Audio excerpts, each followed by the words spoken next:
I'm Casey Phillips, and you're watching the Cutting Edge News. Do you remember the beginning of the school year? Because I sure don't. This semester has kept us really busy, but at least we have those fun activities to keep our minds occupied, like the senior-hosted dance Snowball.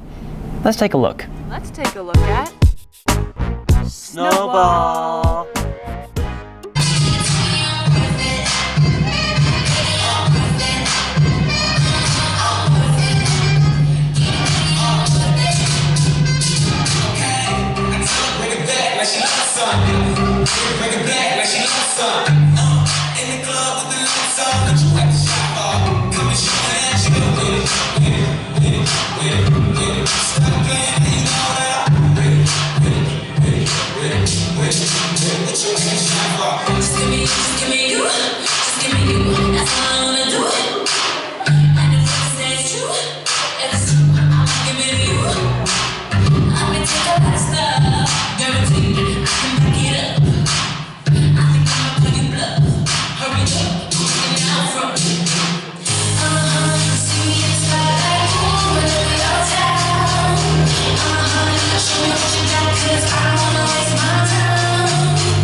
Freeze! Everybody clap your hands.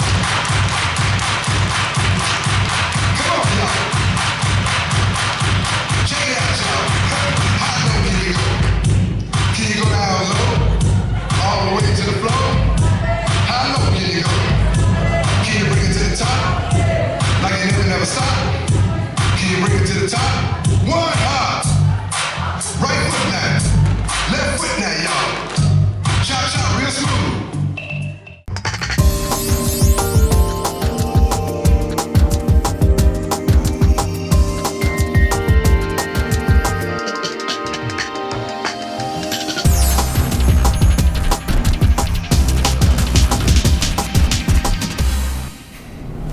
Shout out to Snowball King and Queen Joe Kiwan and Katie Peterson.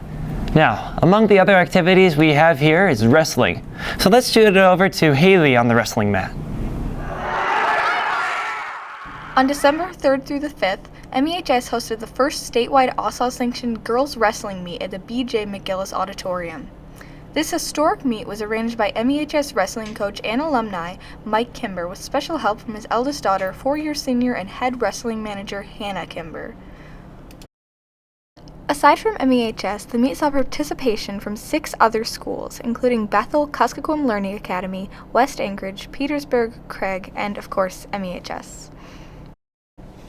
There were 6 contested weight classes in the girls' tournament. Lady Brave wrestlers competed in 5 of 6 finals matches. First place at 120 pounds was Laura Akeda from Minto. First place at 182 pounds was Sydney Kimber from Sitka.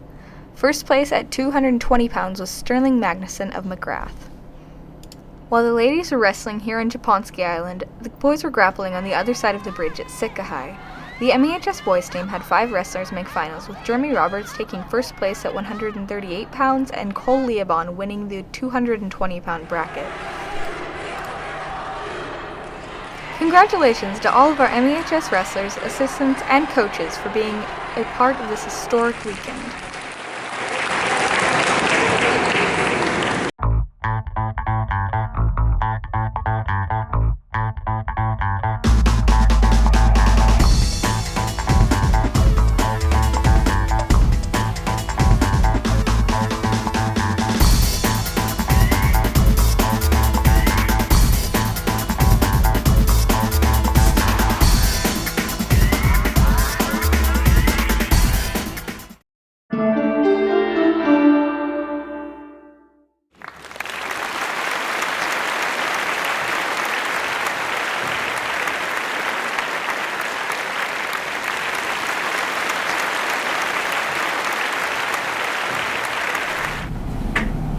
Thanks, Haley. Now, some say that Alaska's economy is on a crash course towards becoming history, but there are some who claim that they have a solution. Alec has the story.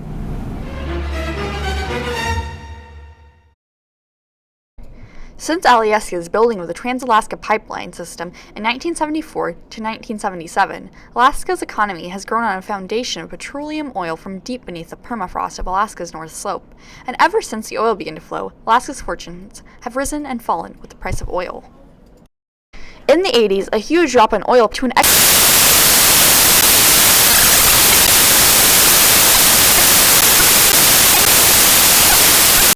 their financial situation was controlled by factors largely beyond their control.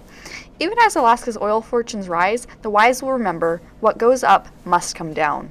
During Sarah Palin's time as governor, in November of 2007, Alaska legislators passed a new oil tax legislation referred to as ACES, or Alaska's Clear and Equitable Share. Even though oil tax legislation can be very complex, we're going to give you the basics. ACES increased the tax rate on oil companies, which meant that Alaska could get more money for its oil. So even with the declining oil production, Alaska's revenues from oil went up. Under Governor Sean Parnell, who was in office from 2009 to 2014, oil production continued to decline. In fact, oil production declined so much that there were concerns about the ability of oil to continue flowing through the Trans-Alaska Pipeline. As the temperature of the oil cools, it becomes less liquid and more solid. Soon the Parnell administration tried to repeal ACES and pass a new tax law that was supposed to encourage more oil development in Alaska. SB 21 became that legislation. The Alaska legislature fought over the issue of oil taxes for years. In 2013, SB 21, also known as MAP A, finally passed. Ironically, world oil prices collapsed and Alaska's economic outlook changed dramatically, almost overnight. Surpluses turned to deficits while production remained flat. Alaska's economy was again feeling the effect of the roller coaster ride of world oil prices. Alaska's tax policy remains the state's most important and controversial tool for generating the money needed to fund state government. As we have seen before, as oil prices rise, so does the interest in developing Alaska's oil resources. As oil prices fall or remain low, as they are now, investment in Alaskan oil declines. With less oil coming out of the ground and low oil prices forecast to continue into the foreseeable future, we Alaskans face very real and very tough choices. Alaskans must now look to the future and figure out how to spend less money and generate more money in order to balance our books. Well, the first step is we need to educate the public. We've been living off of taxes from the oil companies and oil taxes of all kinds since 1977. Most people in Alaska right now, I don't think fully understand how dependent we are on oil taxes. Well, you hear the word panic and crisis and deficit bandied about as though we are about to go broke. We are not. The state of Alaska has savings in excess of $60 billion. I suppose everybody knows that a billion is 1,000 millions. We have over $60 billion in savings today. Well, Alec, I think we ought to listen to what some of our leaders have to say. For example, the governor of Alaska has proposed a plan, and some of our leading economists and professors at the University of Alaska have ideas. Also, the political leaders in our legislature have ideas. But I think some of the best ideas are coming from within the communities, and that's why I say we should educate the public. We should have panels set up in communities and talk about these issues and ask the members of the communities, how do you solve this problem? So I think we should educate the public on these issues. How much is the deficit? Is there a way to cut our way out of this deficit? If not, then how do we get revenue? Good idea, Harvey. Actually, last Thursday, December 3rd, the Island Institute and the Sitka Chamber of Commerce organized a meeting between Alaska's Office of Management and Budget Director Pat Pitney and the citizens of Sitka. They met from noon to 2 p.m. at the Shitkaquan Nakahiti House and used building blocks representing different parts of the budget to get the audience to try and balance the books.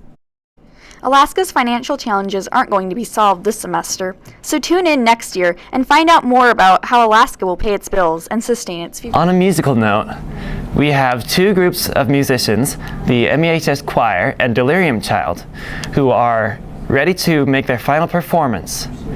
Let's hand it to Joe for more details. Sky is up and the earth is down amongst other things. Like human beings.